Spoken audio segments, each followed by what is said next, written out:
ಮಿತ್ರರೇ ನಮಸ್ಕಾರ. ಮಿತ್ರರೇ, ಈ ದೇಶದ ನೂತನ ಉಪರಾಷ್ಟ್ರಪತಿಗಳ ಆಯ್ಕೆ ಆಗೋಗಿದೆ. ಸಿಪಿ ರಾಧಾಕೃಷ್ಣನ್ ಭರ್ಜರಿ ಜಯಬೇರಿಯನ್ನು ದಾಖಲಿಸಿದ್ದಾರೆ. ಇದು ಬಹಳ ನಿರೀಕ್ಷಿತವಾದಂತಹ ರಿಸಲ್ಟ್. ಯಾರೂ ಕೂಡ ಇದರಲ್ಲೇನು ವ್ಯತ್ಯಾಸ ಆಗುತ್ತೆ ಅಂತ ಭಾವಿಸ್ತಾ ಇರಲಿಲ್ಲ. ಕೆಲವರು ಸುಖ ಸುಮ್ಮನೆ ಬಿಂಬಿಸ್ತಾ ಇದ್ರು ಅಷ್ಟೇ.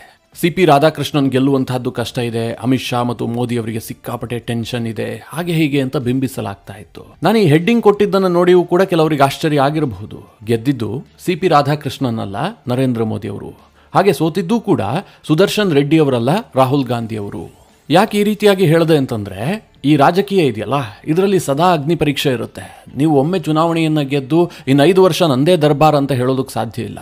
ಆಗಾಗ ಬರುವ ಸ್ಥಳೀಯ ಸಂಸ್ಥೆ ಚುನಾವಣೆಗಳು, ರಾಜ್ಯಗಳ ಚುನಾವಣೆಗಳು, ಅದರಲ್ಲೂ ಮುಖ್ಯವಾಗಿ ರಾಷ್ಟ್ರಪತಿ ಮತ್ತು ಉಪರಾಷ್ಟ್ರಪತಿ ಚುನಾವಣೆ, ಇದು ಅಕ್ಷರಶಃ ಪ್ರತಿಷ್ಠೆಯ ಚುನಾವಣೆ. ಇಲ್ಲಿ ಸ್ವಲ್ಪ ಆ ಕಡೆ ಈ ಕಡೆ ಆದರೂ ಕೂಡ ಸರ್ಕಾರದ ವಿರುದ್ಧ ಒಂದು ನರೇಟಿವ್ ಬಿಲ್ಡ್ ಮಾಡೋದಕ್ಕೆ ಒಂದು ದೊಡ್ಡ ವೆಪನ್ ಅನ್ನು ವಿಪಕ್ಷಕ್ಕೆ ಕೊಟ್ಟಂತೆ ಆಗ್ತಾ ಇತ್ತು. ಮಿತ್ರರೇ, ಇದನ್ನು ಬಹಳ ಯಶಸ್ವಿಯಾಗಿ ನರೇಂದ್ರ ಮೋದಿ ಅವರು ನಿಭಾಯಿಸಿದ್ದಾರೆ. ರಾಹುಲ್ ಗಾಂಧಿ ಇಡೀ ದೇಶಾದ್ಯಂತ ವೋಟ್ ಚೋರಿ ಆಗಿಬಿಟ್ಟಿದೆ, ನರೇಂದ್ರ ಮೋದಿ ಅವರು ಪ್ರಧಾನಿಯಾಗಿದ್ದೇ ಸುಳ್ಳು, ಮತಗಳ್ಳತನದ ಮೂಲಕ ಪ್ರಧಾನಿ ಆಗಿಬಿಟ್ಟಿದ್ದಾರೆ ಅಂತ ಬಿಂಬಿಸೋದಕ್ಕೆ ಹೊರಟಿದಾರಲ್ಲ, ಅಂತಹ ರಾಹುಲ್ ಗಾಂಧಿಗೆ ಈ ಚುನಾವಣಾ ಫಲಿತಾಂಶ ಇದೆಯಲ್ಲ, ಬಹಳ ದೊಡ್ಡ ಮುಖಭಂಗ ಆಗಿದೆ. ಮಿತ್ರರೇ, ಚುನಾವಣೆಯ ರಿಸಲ್ಟ್ ಏನು ಬಂದಿದೆ ಅಂತ ನಿಮ್ಗೆ ಗೊತ್ತು, ಆ ನಂಬರ್ಸ್ಗಳು ಕೂಡ ನಿಮಗೆ ಗೊತ್ತು. ಆದರೆ ಈ ಚುನಾವಣಾ ಫಲಿತಾಂಶ ರಾಜಕೀಯವಾಗಿ ಯಾವ ರೀತಿಯಾಗಿ ಪ್ರಭಾವ ಬೀರುತ್ತೆ, ಇದ್ರ ಬಗ್ಗೆ ಸ್ವಲ್ಪ ಡೀಟೇಲ್ ಆಗಿ ಮಾಹಿತಿ ಕೊಡ್ತೀನಿ. ಬಹಳ ಇಂಟ್ರೆಸ್ಟಿಂಗ್ ವಿಚಾರವೂ ಕೂಡ ಹೌದು. ನೀವು ಈ ವಿಡಿಯೋನ ಕೊನೆವರೆಗೂ ಮಿಸ್ ಮಾಡದೆ ನೋಡಿ. ಈ ದೇಶದ ರಾಜಕೀಯ ಇತಿಹಾಸವನ್ನು ತೆಗೆದ್ರೆ, ಉಪರಾಷ್ಟ್ರಪತಿಗಳಾಗಿದ್ದಂತಹ ಜಗದೀಪ್ ಧನ್ಕರ್ ಅವರ ರಾಜೀನಾಮೆ ಇದೆಯಲ್ಲ, ಇದೊಂದು ಸ್ವಲ್ಪ ಆಶ್ಚರ್ಯವನ್ನು ಹುಟ್ಟಿಸುತ್ತೆ. ಒಂಥರ ಸಿನಿಮೀಯವಾಗಿಯೂ ಕೂಡ ಇತ್ತು. ಜಗದೀಪ್ ಧನ್ಕರ್ ಅವರು ರಾಜೀನಾಮೆಯನ್ನ ಕೊಡ್ತಿದ್ದ ಹಾಗೆ ಉಪರಾಷ್ಟ್ರಪತಿ ಚುನಾವಣೆ ನಡೆಯುವಂತಹದ್ದು ಫಿಕ್ಸ್ ಆಗಿತ್ತು. ರಾಜಕೀಯ ಗೊತ್ತಿದ್ದಂಥವರಿಗೆ, ಈ ನಂಬರ್ ಗೇಮ್ನ ಬಗ್ಗೆ ಸ್ವಲ್ಪ ಅರಿವಿದ್ದವರಿಗೆ ಒಂದು ಕನ್ಫರ್ಮ್ ಆಗಿತ್ತು, NDA ಅಭ್ಯರ್ಥಿ ಗೆಲ್ತಾರೆ ಅಂತ. ಆದರೆ ಬಿಜೆಪಿ ಯಾವುದೇ ಹಂತದಲ್ಲೂ ಕೂಡ ರಿಸ್ಕ್ ತೆಗೆದುಕೊಳ್ಳೋದಕ್ಕೆ ಹೋಗಿಲ್ಲ. ಅವರು ಅಭ್ಯರ್ಥಿಯ ಆಯ್ಕೆಯಿಂದ ಹಿಡಿದು ಚುನಾವಣೆ ಮುಗಿಯುವವರೆಗೂ ಕೂಡ ಬಹಳ ಲೆಕ್ಕಾಚಾರ ಹಾಕಿಯೇ ಈ ಚುನಾವಣೆಯನ್ನು ನಡೆಸಿದ್ದಾರೆ. ಮೊದಲನೇದಾಗಿ ಅಭ್ಯರ್ಥಿ ಆಯ್ಕೆ. ಅವರಾಗ್ತಾರೆ, ಇವರಾಗ್ತಾರೆ, ಆ ರಾಜಕೀಯ ಲೆಕ್ಕಾಚಾರ, ಹೀಗೆ ಅನೇಕ ಹೆಸರುಗಳು ಮಾಧ್ಯಮಗಳಲ್ಲಿ ಓಡಾಡೋದಕ್ಕೆ ಶುರುವಾಗಿತ್ತು. ಆದರೆ ಅನಿರೀಕ್ಷಿತವಾಗಿ ಸಿಪಿ ರಾಧಾಕೃಷ್ಣನ್ ಅವರನ್ನ ಮುಂದಿನ ಉಪರಾಷ್ಟ್ರಪತಿ ಅಭ್ಯರ್ಥಿ ಅಂತ ಬಿಜೆಪಿ ಘೋಷಣೆ ಮಾಡುತ್ತೆ.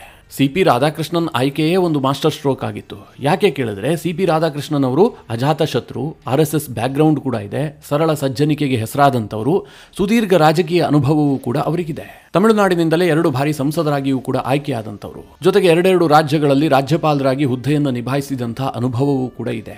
ಎಲ್ಲೂ ಹೆಸರು ಕೆಡಿಸ್ಕೊಂಡಿರಲಿಲ್ಲ, ಸಂಘದ ವಿಚಾರದಲ್ಲಿ ಬಹಳ ನಿಷ್ಠೆ ಇತ್ತು, ಸಚ್ಚಾರಿತ್ರ್ಯವಂತರು. ಹೀಗಾಗಿ ರಾಧಾಕೃಷ್ಣನ್ ಹೆಸರು ಘೋಷಣೆ ಆಗ್ತಿದ್ದಂತೆ ಅವರು ಗೆಲ್ತಾರೆ ಎನ್ನುವಂತಹ ಭಾವನೆ ಬಿಲ್ಡ್ ಆಗಿತ್ತು.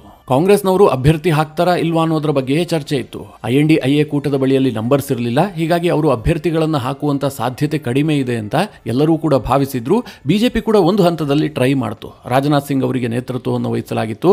ಅವರು ಖರ್ಗೆ ಅವರನ್ನ ಕನ್ಸಲ್ಟ್ ಮಾಡಿಬಿಟ್ಟು, ನೀವು ಅವಿರೋಧವಾಗಿ ಆಯ್ಕೆ ಮಾಡೋದಕ್ಕೆ ಸಹಕಾರ ಕೊಡಿ ಅಂತ ಕೂಡ ಕೇಳಿದ್ರು. ಆದರೆ INDIA ಕೂಟ ಆ ತೀರ್ಮಾನಕ್ಕೆ ಬರೋದಿಲ್ಲ. ಏನಾದರೂ ಆಗಲಿ, ನರೇಂದ್ರ ಮೋದಿ ಸರ್ಕಾರಕ್ಕೆ ಒಂದು ಮುಜುಗರ ಮಾಡಲೇಬೇಕು ಅಂತ ಅವರು ತೀರ್ಮಾನ ಮಾಡ್ತಾರೆ. ಈ ರಾಜಕೀಯದಲ್ಲಿ ಎಲ್ಲವುದನ್ನು ನಾವೇ ಪಡೆದುಕೊಳ್ತೀವಿ ಅಂತ ಹೋಗಬಾರದು, ಒಂದಷ್ಟನ್ನ ಬಿಟ್ಬಿಟ್ಟು ಜಾಣರಾಗಬೇಕು. ಆದರೆ ಕಾಂಗ್ರೆಸ್ನವರಿಗೆ ಇದ್ಯಾವುದು ಅರ್ಥನೇ ಆಗಲ್ಲ ಅಂತ ಭಾವಿಸಿದ್ದೀನಿ. ಅವ್ರೇನ್ ಮಾಡಿದ್ರು ಅಂತಂದ್ರೆ, ನಾವೊಂದು ಅಭ್ಯರ್ಥಿಯನ್ನ ಕಣಕ್ಕಿಳಿಸ್ಬಿಟ್ಟು NDA ಮೈತ್ರಿಕೂಟವನ್ನೇ ಛಿದ್ರ ಮಾಡಬೇಕು ಅಂತ ಹೊರಟರು. ಇದೇ ಕಾರಣದಿಂದ INDIA ಮೈತ್ರಿಕೂಟ ಬಿ ಸುದರ್ಶನ್ ರೆಡ್ಡಿ ಅವರನ್ನ INDIA ಮೈತ್ರಿಕೂಟದ ಅಭ್ಯರ್ಥಿಯಾಗಿ ಘೋಷಣೆ ಮಾಡಿತು. ಇಲ್ಲಿ ಬಿ ಸುದರ್ಶನ್ ರೆಡ್ಡಿ ಅವರು ಮಾಜಿ ನ್ಯಾಯಮೂರ್ತಿಗಳು, ಅದೆಲ್ಲ ಬದಿಗಿಟ್ಟು ಬಿಡಿ.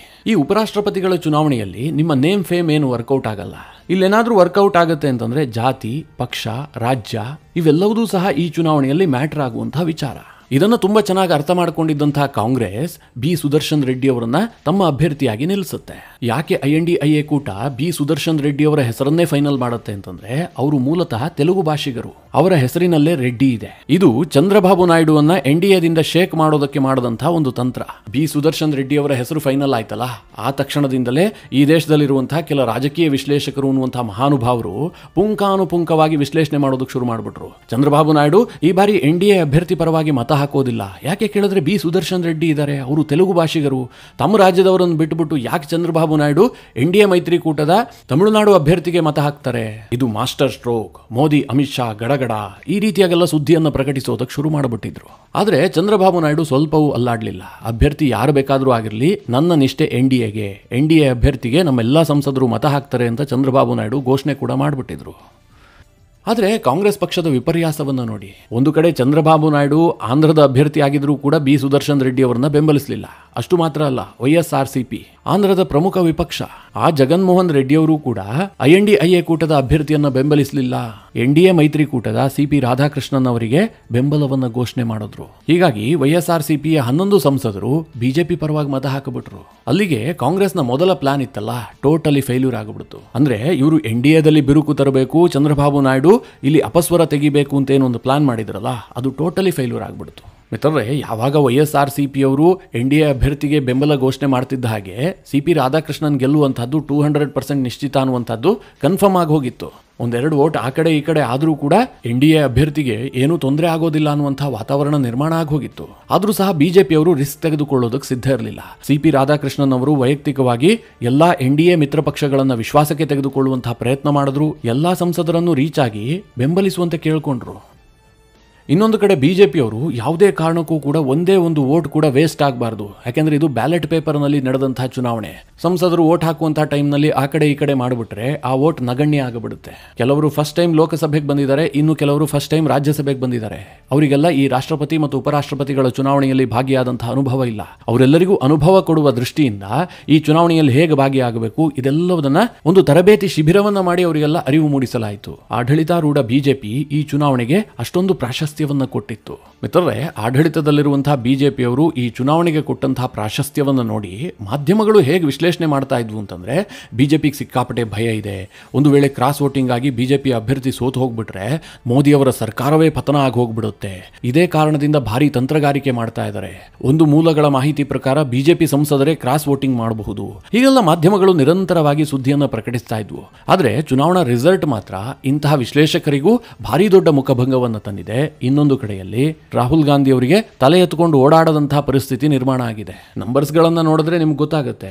ಒಟ್ಟು ಈ ಚುನಾವಣೆಗೆ ಎಲಿಜಿಬಲ್ ಇದ್ದಂತಹ ಮತಗಳೆಷ್ಟು ಕೇಳಿದ್ರೆ 781, ರಾಜ್ಯಸಭೆಯ 239 ಹಾಗೂ ಲೋಕಸಭೆಯ 542 ಮಂದಿ ಈ ಚುನಾವಣೆಯಲ್ಲಿ ಮತದಾನ ಮಾಡಬಹುದಾಗಿತ್ತು.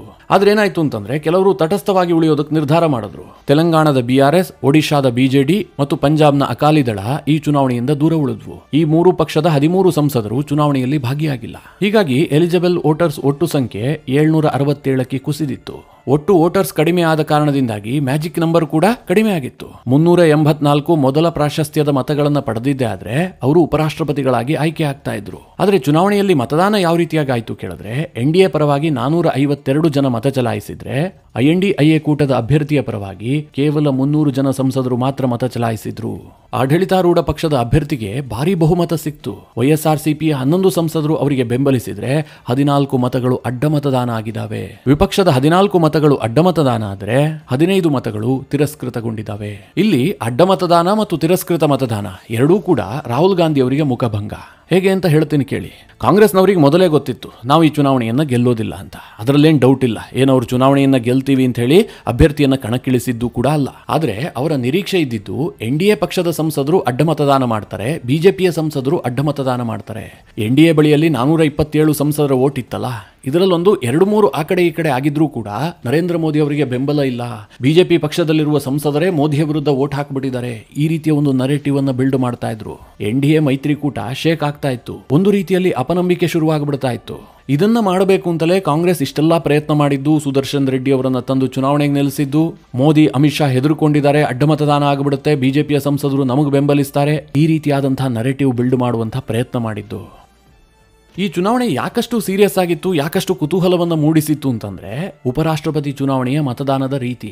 ಯಾಕೆ ಅಂತಂದ್ರೆ ಇದು ಕಂಪ್ಲೀಟ್ ಆಗಿ ರಹಸ್ಯ ಮತದಾನ. ಇಲ್ಲಿ ಯಾವುದೇ ಪಕ್ಷ ತನ್ನ ಸಂಸದರಿಗೆ ವಿಪ್ ಜಾರಿ ಮಾಡುವಂತಿಲ್ಲ. ಇಂಥವರಿಗೆ ವೋಟ್ ಹಾಕಬೇಕು ಅಂತ ಪಕ್ಷ ಸೂಚನೆ ಕೊಡುವಂತಿಲ್ಲ. ವಿನಂತಿ ಮಾಡಿಕೊಳ್ಳಬಹುದು, ಮೌಖಿಕವಾಗಿ ಸೂಚನೆಯನ್ನ ಕೂಡ ಕೊಡಬಹುದು. ಕಾನೂನು ಪ್ರಕಾರವಾಗಿ ವಿಪ್ ಜಾರಿ ಮಾಡುವಂತಿಲ್ಲ. ಅಥವಾ ರಾಜ್ಯಸಭೆ ಚುನಾವಣೆಯಲ್ಲಿರುವಂತೆ ವೀಕ್ಷಕರಿಗೆ ಮತವನ್ನ ತೋರಿಸಿ ಮತ ಚಲಾಯಿಸಬೇಕು ಅಂತ ಕೂಡ ನಿಯಮ ಇಲ್ಲ. ರಾಜ್ಯಸಭೆ ಚುನಾವಣೆ ಇದೇ ರೀತಿಯಾಗಿ ನಡೆದ್ರೂ ಕೂಡ ಅಲ್ಲಿ ಪ್ರತಿಯೊಂದು ರಾಜಕೀಯ ಪಕ್ಷಗಳು ಕೂಡ ವೀಕ್ಷಕರನ್ನ ನೇಮಕ ಮಾಡಿರುತ್ತೆ. ಪ್ರತಿ ಸಂಸದನೂ ಕೂಡ ತಾನು ಯಾರಿಗೆ ವೋಟ್ ಹಾಕ್ತಾ ಇದ್ದೀನಿ ಅಂತ ಆ ಬ್ಯಾಲೆಟ್ ಪೇಪರ್ ಅನ್ನ ಆ ವೀಕ್ಷಕರಿಗೆ ತೋರಿಸಬೇಕಾಗತ್ತೆ. ಒಂದು ವೇಳೆ ಅಲ್ಲಿ ವಿಪ್ ಉಲ್ಲಂಘನೆ ಆದ್ರೆ ಅವರ ವಿರುದ್ಧ ಕಾನೂನು ಪ್ರಕಾರ ಕ್ರಮ ಕೈಗೊಳ್ಳೋದಕ್ಕೆ ಪಕ್ಷಕ್ಕೆ ಅಧಿಕಾರ ಇರುತ್ತೆ. ಆದ್ರೆ ಉಪರಾಷ್ಟ್ರಪತಿ ಚುನಾವಣೆಯಲ್ಲಿ ಇದು ಯಾವುದಕ್ಕೂ ಅವಕಾಶ ಇರೋದಿಲ್ಲ. ಯಾವ ಸಂಸದ ಯಾವ ಅಭ್ಯರ್ಥಿಗೆ ಮತ ಹಾಕಿದಾನೆ ಅಂತ ಯಾರಿಗೂ ಗೊತ್ತಾಗೋದಿಲ್ಲ. ಹೀಗಾಗಿ INDIA ಕೂಟಕ್ಕೊಂದು ನಿರೀಕ್ಷೆ ಇತ್ತು.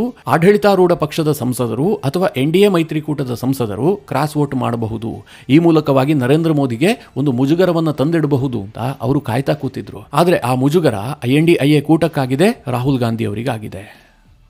ಇನ್ನೊಂದು ವಿಚಾರವನ್ನು ಇಲ್ಲಿ ಗಮನಿಸಬೇಕಾದ ಅಂಶ ಏನು ಗೊತ್ತಾ? ರಾಹುಲ್ ಗಾಂಧಿ ಅವರು ವೋಟ್ ಚೋರಿ ಅಂತ ಹೇಳಿ ಇಡೀ ದೇಶದಲ್ಲಿ ಅಭಿಯಾನ ಮಾಡ್ತಾ ಇದ್ರಲ್ಲ, ಅದು ಅಲ್ಲದೆ ಕರ್ನಾಟಕ ಸರ್ಕಾರ ಒಂದು ತೀರ್ಮಾನ ಮಾಡಿಬಿಟ್ಟಿದೆ, EVM ಬೇಡ, ಬ್ಯಾಲೆಟ್ ಪೇಪರ್ ಅನ್ನ ತರಬೇಕು ಅಂತ. ಪುನಃ ಬ್ಯಾಲೆಟ್ ಪೇಪರ್ ಅನ್ನ ತರೋದಕ್ಕೆ ಕರ್ನಾಟಕ ಸರ್ಕಾರ ತೀರ್ಮಾನಿಸ್ತಾ ಇದೆ. ಇಂತಹ ತೀರ್ಮಾನಕ್ಕೆ ಈ ಉಪರಾಷ್ಟ್ರಪತಿಗಳ ಚುನಾವಣಾ ರಿಸಲ್ಟ್ ಇದೆಯಲ್ಲ, ಮುಖಭಂಗ ತಂದಿಟ್ಟಿದೆ. ಹೇಗೆ ಅಂತ ಹೇಳ್ತೀನಿ ಕೇಳಿ. ಈಗ ಈ ಚುನಾವಣೆಯಲ್ಲಿ ಮತದಾನ ಮಾಡಿದ್ಯಾರು? ಸಂಸದರು. ಈ ಸಂಸದರಿಗೆ ಜನಸಾಮಾನ್ಯರಿಗಿಂತ ಈ ಚುನಾವಣಾ ಪ್ರಕ್ರಿಯೆಯಲ್ಲಿ ಹೆಚ್ಚು ನಾಲೆಡ್ಜ್ ಇರುತ್ತೆ. ಅಷ್ಟು ಜ್ಞಾನ ಹೊಂದಿದಂತಹ 767 ಜನ ಸಂಸದರು ಮಾಡಿದಂತಹ ವೋಟಿಂಗ್ ನಲ್ಲಿ 15 ವೋಟ್ಗಳು ಅನೂರ್ಜಿತ ಆಗಿದ್ದಾವೆ. ಬ್ಯಾಲೆಟ್ ನಲ್ಲಿ ಮತದಾನ ಮಾಡಿದ್ರಲ್ಲ, ಆ ಸಂದರ್ಭದಲ್ಲಿ ನಿಯಮ ಪಾಲನೆ ಆಗಿಲ್ಲ. ಹೀಗಾಗಿ 15 ಮತಗಳನ್ನ ಅಮಾನ್ಯ ಅಂತ ಘೋಷಿಸಲಾಗಿದೆ. ಇಲ್ಲಿ ಸೂಕ್ಷ್ಮವಾಗಿ ಗಮನಿಸಿ, 767 ಸಂಸದರಿಗೆ 15 ಮತಗಳು ಅಮಾನ್ಯಗೊಂಡಿದ್ದಾವೆ. Nearly 2% vote. ಬ್ಯಾಲೆಟ್ ಮೂಲಕವಾಗಿ ಸಂಸದರು ಮಾಡಿದಂತಹ ವೋಟ್ ನಲ್ಲೇ ಈ ರೀತಿಯಾಗಿ ಅಮಾನ್ಯವಾದ್ರೆ, ಇನ್ನು ಜನಸಾಮಾನ್ಯರು ಆ ಬ್ಯಾಲೆಟ್ ಅನ್ನು ಬಳಸಿದ್ರೆ ಎಷ್ಟು % ವೋಟ್ ಅಮಾನ್ಯಗೊಳ್ಳಬಹುದು? ಇದಕ್ಕೆ ಕಾಂಗ್ರೆಸ್ ಸರ್ಕಾರ ಉತ್ತರ ಕೊಡಬೇಕು, ಸಿದ್ದರಾಮಯ್ಯನವರು ಉತ್ತರ ಕೊಡಬೇಕು. ನಾವು ಮರಳಿ ಬ್ಯಾಲೆಟ್ ಪೇಪರ್ಗೆ ಹೋಗ್ತೀವಿ, ಆ ದೇಶದಲ್ಲಿಲ್ಲ ಈ ದೇಶದಲ್ಲಿಲ್ಲ, ಬಾಯಿಗೆ ಬಂದಂತೆ ಮಾತನಾಡ್ತಾ ಇದಾರಲ್ಲ, ಅಭಿವೃದ್ಧಿಯನ್ನ ಹಿಮ್ಮುಖವಾಗಿ ಚಲಿಸುವಂತೆ ಮಾಡ್ತಾ ಇದಾರಲ್ಲ, ಇವರು ಇದಕ್ಕೆ ಉತ್ತರ ಕೊಡಬೇಕು. ಹೀಗಾಗಿ ಈ ಉಪರಾಷ್ಟ್ರಪತಿಗಳ ಚುನಾವಣೆಗೆ ಆರಂಭದಲ್ಲಿ ಅಷ್ಟೇನು ಮಹತ್ವ ಇರಲಿಲ್ಲ. ಆದರೆ ಕಾಂಗ್ರೆಸ್ನವರು ವಿನಾಕಾರಣ ಆ ಚುನಾವಣೆಗೆ ಭಾರೀ ಮಹತ್ವವನ್ನು ತಂದು ದೊಡ್ಡ ಮಟ್ಟದಲ್ಲಿ ಮುಖಭಂಗ ಅನುಭವಿಸಿದ್ರಷ್ಟೇ. ಈಗ NCP ಅವರು ಕ್ರಾಸ್ ವೋಟಿಂಗ್ ಮಾಡಿದ್ದಾರೆ ಅನ್ನುವಂಥ ಅನುಮಾನ, ಇಲ್ಲ ಶಿವಸೇನೆಯವರು ಮಾಡಿದ್ದಾರೆ ಅಂತ ಅನುಮಾನ, ಇನ್ನು ಕೆಲವರು ಹೇಳ್ತಾ ಇದ್ದಾರೆ DMK ಅವರೇ ಅಡ್ಡ ಮತದಾನ ಮಾಡಿರಬಹುದು ಅಂತ. ಒಟ್ಟಿನಲ್ಲಿ ಇಡೀ INDIA ಕೂಟದಲ್ಲಿ ಕಳ್ಳರು ಯಾರು ಅನ್ನೋದನ್ನ ಕಂಡುಹಿಡಿಯುವಂತಹದ್ದೇ ದೊಡ್ಡ ಸವಾಲಾಗಿದೆ. ಈ ಬಗ್ಗೆ ನಿಮ್ಮ ಅನಿಸಿಕೆ ಅಭಿಪ್ರಾಯಗಳೇನು? ಕಮೆಂಟ್ ಮಾಡುವ ಮೂಲಕ ನಮಗೆ ತಿಳಿಸಿ. ಹಾಗೆ ನಿಮಗೆ ಈ ವಿಡಿಯೋ ಇಷ್ಟವಾದರೆ ಲೈಕ್ ಮಾಡಿ. ಜೊತೆಗೆ ನೀವಿನ್ನೂ ನಿಮ್ಮ ನೆಚ್ಚಿನ ಸಂಸ್ಕಾರ ಸೌರಭ ಯೂಟ್ಯೂಬ್ ಚಾನಲ್ನ ಸಬ್ಸ್ಕ್ರೈಬ್ ಮಾಡಿಲ್ಲ ಅಂತಾದರೆ ಈ ಕೂಡಲೇ ಸಬ್ಸ್ಕ್ರೈಬ್ ಮಾಡಿ. ಮುಂದಿನ ಎಲ್ಲ ಅಪ್ಡೇಟ್ಗಳ ನೋಟಿಫಿಕೇಷನ್ಗಾಗಿ ಬೆಲ್ ಐಕಾನ್ ಒತ್ತಿ.